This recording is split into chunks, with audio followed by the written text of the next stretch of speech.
Hi, and welcome once again to Ivy English. I'm Karen. And I'm Chris Gorski. Today is August 19th, and we're on page 48 in your magazines. And today we have an article for you entitled, Buried for Good, Norway's Northern Lights Project Gains Steam. Wow, there's a lot of meaning packed into that title. There really is. So you have the phrase buried for good. You need to know what the Northern Lights are. And what does gain steam mean? So, we could spend honestly quite a few minutes right here, but maybe we won't do that. Yeah, let's just explain it in a few simple words. So buried for good means you were expecting that after burying it, it would come out of the ground again, either by itself or by some other way. So buried for good means it will stay there. Norway is a northern European country, part of Scandinavia. Northern Lights is something you may have heard of. They're more visible in very northern places. Under certain conditions at night, you can see these beautiful colors in the sky. Those are northern lights. And then a project means something that you are doing for a specific purpose.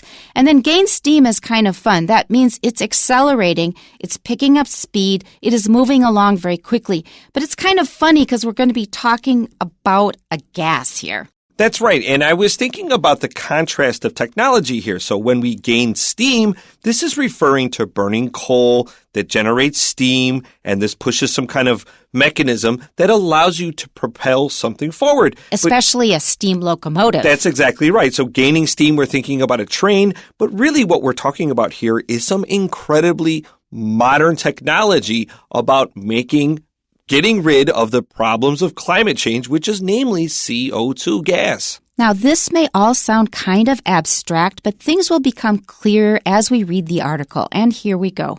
Buried for good, Norway's Northern Lights Project gains steam.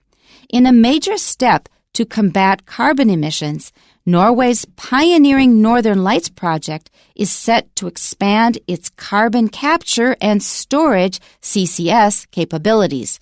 Backed by energy giants and the Norwegian government, this collaborative project is working to increase its annual carbon storage capacity from 1.5 million to over 5 million tons. Northern Lights focuses on capturing CO2 emissions from industrial sources across Europe and securely storing them underground. Captured CO2 will be liquefied and transported by ship to the storage facility located off the coast of Norway. It will be injected through pipes into geological formations about 2,600 meters below the seafloor of the North Sea. The primary goal is to prevent CO2 from entering the atmosphere and thus alleviate the effects of global warming. Although the first phase of the project was launched last September, it won't start operating until this summer, when CO2 from a Norwegian cement factory will be transported to the facility for storage. With a total investment of about $683 million from the energy companies involved in the project and the European Commission, the expansion into the second phase is expected to be completed in 2028. This phase will focus particularly on decarbonizing cement and steel production. Northern Lights represents a significant advancement in CCS technology. Any leakage or failure in the storage sites could undermine the project's credibility. However, if successful, the project will show what can be achieved when governments, regulators, and industries combine their efforts to address climate change and its effects. This article is a mouthful. So, before you read this article and listen to it, be prepared that you are going to have to work a bit because it is quite technical. I agree. This is a pretty challenging article. You guys might know that I actually study Analytical English Magazine myself. I use it as my Chinese textbook, and I was thinking there are plenty of words here that I will need to study. Although I will also say, from the side of the teacher here, I was thinking this is something I know very little about. And I was also excited to be able to dive into this from the kind of teacher side of it. What is CCS? Why do they do this? How did they come up with this idea? And so I think this is an interesting opportunity for both your language learning and probably just if you're interested in science in general. Right. And in saving the earth. Yeah. So go into this article with preparation. So just be ready for something that is going to challenge you. If you want to read something really light and humorous and things, pick a different article. Wait until your brain is pretty fresh and you are ready to invest some effort, because it's going to take some effort to get through this. But correspondingly, there will be rewards for getting through it. You will learn a lot. That's right. There's a bunch of really good technical terms in here, especially if you really want to focus on the sciences. And here you go. Here's a great article for those exact people. And this is something we should all inform ourselves about, because it's going to affect all of us. All right, so back to the first paragraph. In a major step to combat carbon emissions, Norway's pioneering Northern Lights project is set to expand its carbon capture and storage CCS capabilities. So this sentence actually assumes a lot of background knowledge. First of all, you need to be aware of global warming. You need to be aware that CO2 is contributing to global warming, which is not a good thing. It means that the Earth is heating up too fast, and that's going to cause a lot of problems like rising sea levels and droughts and extreme weather, all kinds of problems. So you need to have that background knowledge before you start. A major step means you are doing something that is a big deal. It's not just some little teeny tiny change. It's a big change. Combat means to solve here. We use a metaphor from war. You're combating somebody. That means you're trying to become the winner. You're going to wipe somebody else out. So you want to get rid of or lower carbon emissions. Emissions is the carbon produced through things like manufacturing processes. So factories will produce a lot of carbon emissions.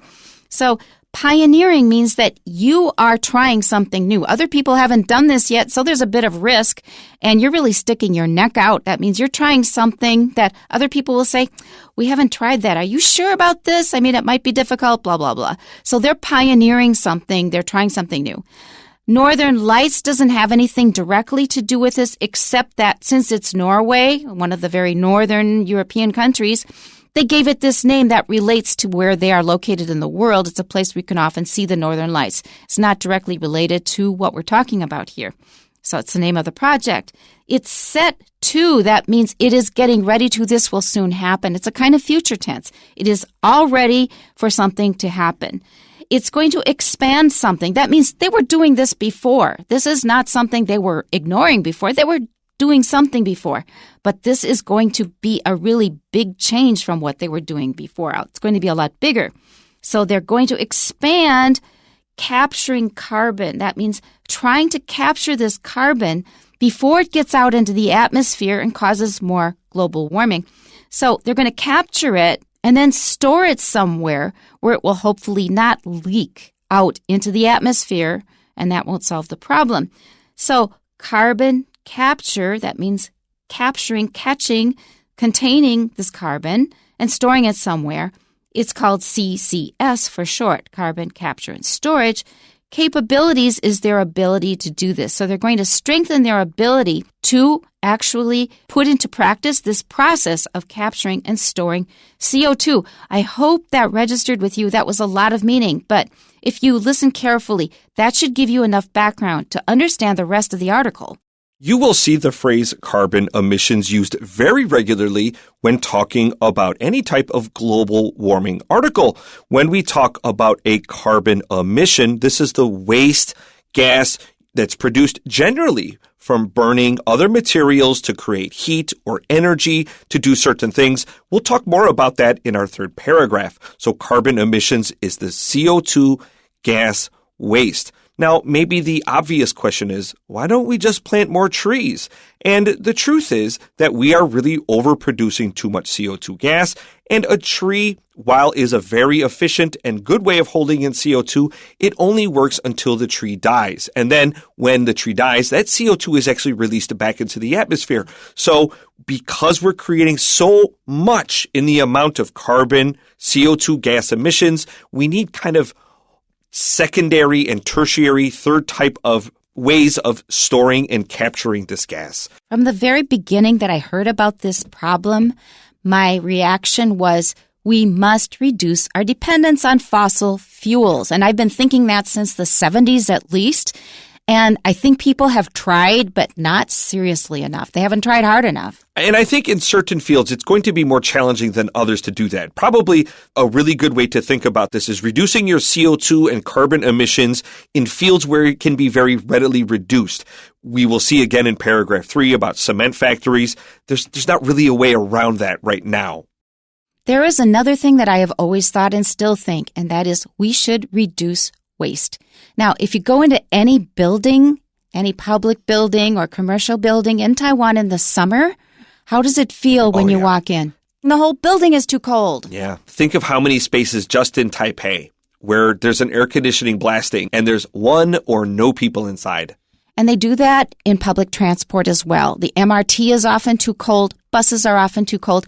Just get in the habit of not having the air conditioning turned up so high, and you will have less CO2 being released into the atmosphere. I agree with 99% of this, except I am always too hot in the MRT. Please make it much colder. Well, see, that's where the problem comes. People have different feelings about what is too hot or what is too cold. So let's get back to our article. Backed by energy giants and the Norwegian government, this collaborative project is working to increase its annual carbon storage capacity from 1.5 million to over 5 million tons. In many ways, I think Norway is probably a good country to set an example since they tend to take this rather seriously from what I understand. Okay, now let's look at some of the phrases in our sentence here. A collaborative project just means several people are working together to accomplish a goal. And in this case, we're talking about businesses, governments, and various industries working together to reduce their carbon emissions, capture them, and we'll learn more about that later. Please pay attention to our phrase 1.5 million to over 5 million tons because this will become relevant a little later. And the word annual just means yearly, each and every year. Okay, paragraph 2. Northern Lights focuses on capturing CO2 emissions from industrial sources across Europe and securely storing them underground. That's very ambitious. So they're not just taking responsibility for the CO2 emissions produced by Norway, but ones produced by other countries from other sources, industrial sources across Europe. Take a look at the word securely. Oftentimes we drop that silent E before adding ly. We have this E sitting right there. I personally actually circled that one because it's not an example I often think of when I'm explaining how to turn adjectives into adverbs. Let's go to our next sentence. Captured CO2 will be liquefied and transported by ship to the storage facility located off the coast of Norway. This tells us what they're going to do with the CO2 once they have it contained. So they're going to turn it into a liquid, something that can pour like water. But to do that, it will have to be very cold.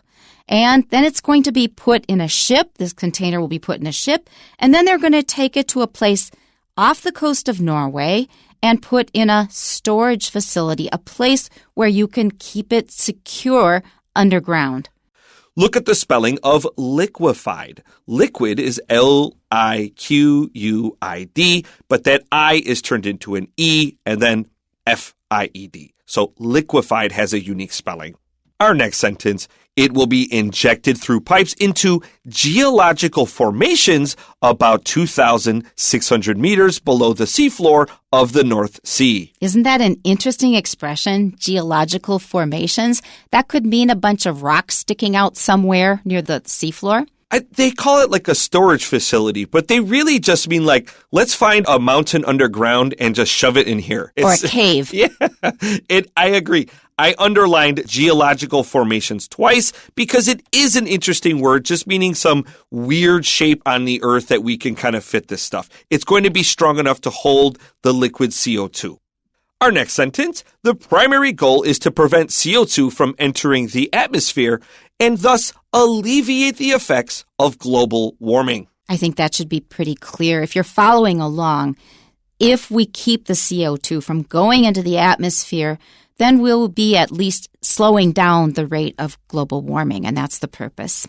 Paragraph 3. Although the first phase of the project was launched last September, it won't start operating until this summer, when CO2 from a Norwegian cement factory will be transported to the facility for storage. So actually, they started the first part of this project last September, but they haven't really been operating in the way that we just described.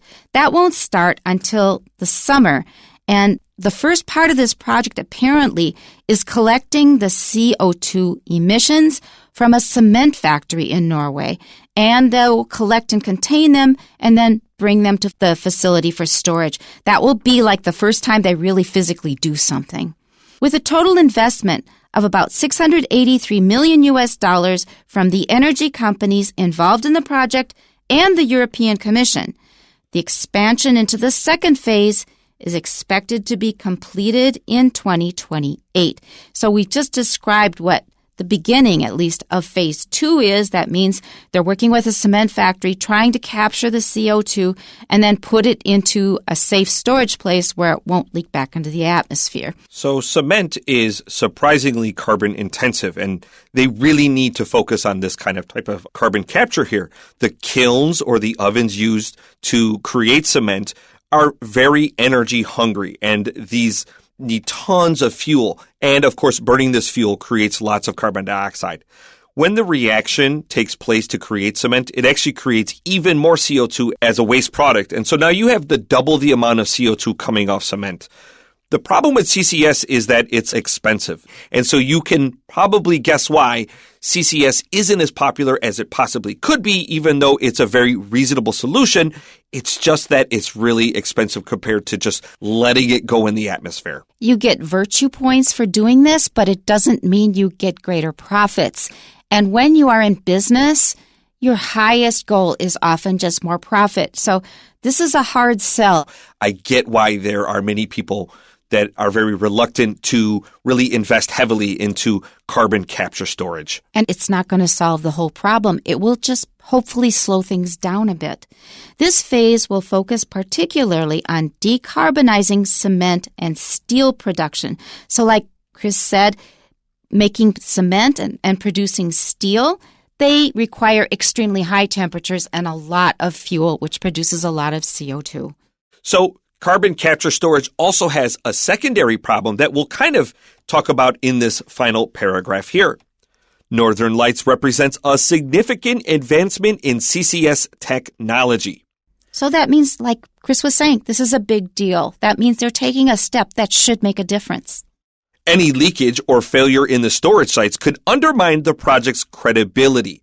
So please, when we talk about that phrase credibility, this is a big one. Karen, tell us about it. Oh, no, I was just going to say, you have to be awfully careful because if you have a liquid gas, it escapes really easy. That's under pressure. So that means if you have any weak part of your storage container, it will find that weak part and eventually may leak out. And if it leaks out, it's kind of canceled out the benefits that you were aiming for. Think about the fizziness of a can of Coca-Cola. That's liquid CO2 gas, and it's not particularly high in volume. There's some in there, but not a super amount.